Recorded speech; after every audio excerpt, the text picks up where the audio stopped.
अस्सलाम वालेकुम दोस्तों, आप देख रहे हैं info at Jawad. Islamia university Bahawalpur scandal iceberg की वो चोटी है जिसको कुरेदने पर तालीमी इदारों के चौकीदारों से लेकर टाउट किस्म के तलबा, hostel wardens, lecturers, admins, department के हेड्स और वाइस चांसलर्स वगैरह इस वहशत में लिथड़े हुए मिलेंगे। ये ऐसे गैंग हैं जो कई दहाइयों से बिला खौफ व ख़तर आज़ादी के साथ तलबा व असातिज़ा, ख़ुसूसन तालिबात को जिस्मानी और नफसियाती तौर पर मजरूह किए जा रहे हैं।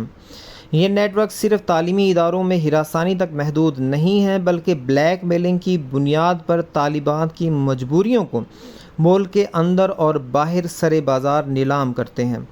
ये इतना दियो हैकल इंफ्रास्ट्रक्चर है कि जिसके बेनकाब होने पर रियासत की बुनियादों में भौचाल पैदा हो जाए और ये माशरा अपने आप से आंखें ना मिला सके। तालीमी इदारों में तलबा के तमाम तर एहसासात और उमंगों की धज्जियाँ उड़ा दी जाती हैं। जिसके पास भी रत्ती बराबर अख्तियार आया, उसने अपने मातहतों का इस हद तक इस्तेहसाल किया कि जितना किया जा सकता था।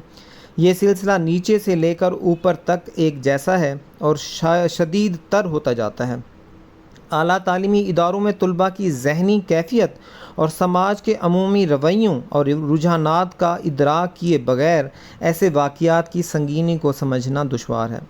लड़कियों के लिए कॉलेज और यूनिवर्सिटियों में तालीम का हसूल बहुत मुश्किल है और फिर ख़ुसूसन समाज के पछड़े इलाक़ों और परतों से वाबस्ता ख़वातीन तालीम के हसूल के लिए शहरों का रुख करती हैं तो इनके लिए कदम कदम पर एक वहशत मुंतज़र होती है। उनको दाखिले से लेकर हॉस्टल की सीट और बस के पॉइंट के हसूल तक किन किन मराहिल से नहीं गुज़रना पड़ता होगा, इसका अंदाज़ा सिर्फ वही लगा सकती हैं।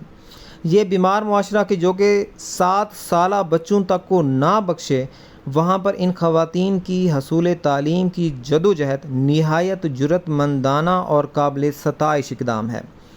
तालीमी इदारों में इख्तियारात की बेहुदा तकसीम की वजह से कलम के ज़ोर पर पहले तलबा और तालिबात को तोड़ा जाता है, इनको मुसलसल घायल किया जाता है, मुसलसल फ़ेल करने या नंबरों और हाज़िरियों में जाली कमी के ज़रिए इनके गिर्द घेरा मुसलसल तंग किया जाता है और इस नहज पर ला खड़ा किया जाता है जहाँ एक तरफ सब कुछ छोड़ छाड़ कर वापस चार दीवारी की कैद है तो दूसरी जानब इन ज़िल्लतों का घन चक्कर है। ये कोई इत्तफ़ाक़िया वारदातें नहीं बल्कि मुनज़्ज़म व मरबूत तरीक़ा कार है और इसका ज़्यादातर शिकार गरीब, निस्बतन पसमानदा और दूर दराज से आने वाली तालिबात होती हैं। इस अमल से तालीमी इदारों का दीगर अमला, हॉस्टल वार्डन, एडमिन और उस्तानियाँ भी नहीं बच सकती। एक तरफ मुसलसल महंगाई का सामना है तो दूसरी जानिब बेरोज़गारी का समंदर। कॉन्ट्रैक्ट और कम तनख्वाहों पर मुलाजमत करने वाले इन अफराद को भी इसी तरह चुंगल में जकड़ा जाता है जिस तरह तालिबात को, यहाँ तक कि ब्लैक मेलिंग के ज़रिए इनसे एजेंटी का काम लिया जाता है। जिस अंदाज में मंशियात को तालीमी इदारों में ठोंसा गया वो भी इन नेटवर्क का अहम तरीन अंसर बन गया है, जिसकी बदौलत ये घन चक्कर यूनिवर्सिटियों और गरीब तलबा तक महदूद नहीं रहा बल्कि कॉलेजों हत्ता के स्कूलों तक के खुशहाल घरानों से वाबस्ता बच्चे भी इसकी लपेट में आ गए हैं और अब ये एक बड़ी और मुनज़्ज़म इंडस्ट्री की हैसियत अख्तियार कर चुका है। व्हाट्सएप और सोशल मीडिया की मौजूदगी ने इस सारी वारदात को कहीं ज़्यादा संगीन बना दिया है। जिस मुल्क में जिनसी वीडियोज़ के ज़रिए ब्लैक मेल करना मामूल बन जाए और टीवी चैनलों का ये रोज़ाना का मौज़ूए बहस हो, वहाँ ये बेबस तलबा कैसे आवाज़ बुलंद करें। यही खौफ उनको इस दलदल में धंसाता चला जाता है। ज़हनी मर्ज़ मामूल बन जाता है, फिर थक हार कर फंदा रह जाता है जिसमें उनको अपनी तकलीफ़ों की निजात नज़र आती है। ये वो कत्ल हैं जिनका मुजरिम मुरवज्जा निज़ाम है। लेकिन फिर हमें ऐसे वाक़यात के मंजर आम पर आने के बाद के समाजी असरात का भी जायज़ा लेने की ज़रूरत है, जिससे ज़्यादा नुकसान तालिबात का होता है। इनकी तालीमी सरगर्मियाँ वालिदैन अपनी इज़्ज़त महफूज रखने के लिए महदूद कर देते हैं। इज़्ज़तें पामाल करने वाले मुजरिम की अदालती पेशी से ये अंदाज़ा लगाना मुश्किल नहीं कि इस केस का भी वही अंजाम होगा जिस तरह माजी के सैकड़ों केसों का ہوتا رہا ہے۔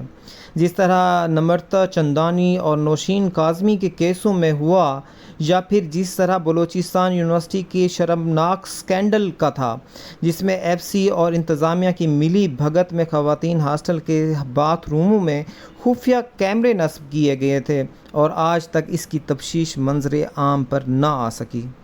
اس لیے سب سے پہلے ان واقعات کی آزادانہ تحقیقات ہوں، جس میں متاثرین کی پہچان کی مکمل رازداری کے ساتھ حقائق اور مجرمان کو عوام الناس کے سامنے پیش کیا جائے۔ شفاف تحقیقات کے لیے لازم ہے کہ اس اسکینڈل سے جڑے ہر فرد کو فوری طور پر معطل کیا جائے تاکہ تحقیقات پر اثر انداز نہ ہوں۔ پھر حالیہ واقعہ میں ملوث ہر فرد کو عبرتناک سزا دینی چاہیے، لیکن اس حقیقت کا بھی ادراک ضروری ہے کہ محض افراد کی سزا سے ایسے واقعات کا قلع کما ممکن نہیں۔ شاید اس معاملے کو انفرادی شکل دے کر کچھ افراد کی بیل بھی ہو جائے، لیکن یہ نظام ہی ایسا ہے کہ ایک جائے گا تو کئی اور اس سے زیادہ وحشی و ذہنی مریض مسلط کر دیے جائیں گے۔ اس وحشت کا انت نظام کی تبدیلی سے جڑا ہوا ہے۔ صاف شفاف تحقیقات کے بعد ہر مجرم کو سخت سے سخت سزا ملنی چاہیے تاکہ دوسروں کو بھی اصلاح مل سکے۔ دوستوں، امید کرتا ہوں یہ ویڈیو آپ کو پسند آئی ہوگی۔ مزید ایسی انفارمیٹیو ویڈیوز کے لیے جڑے رہیے info@jawad کے ساتھ۔ شکریہ۔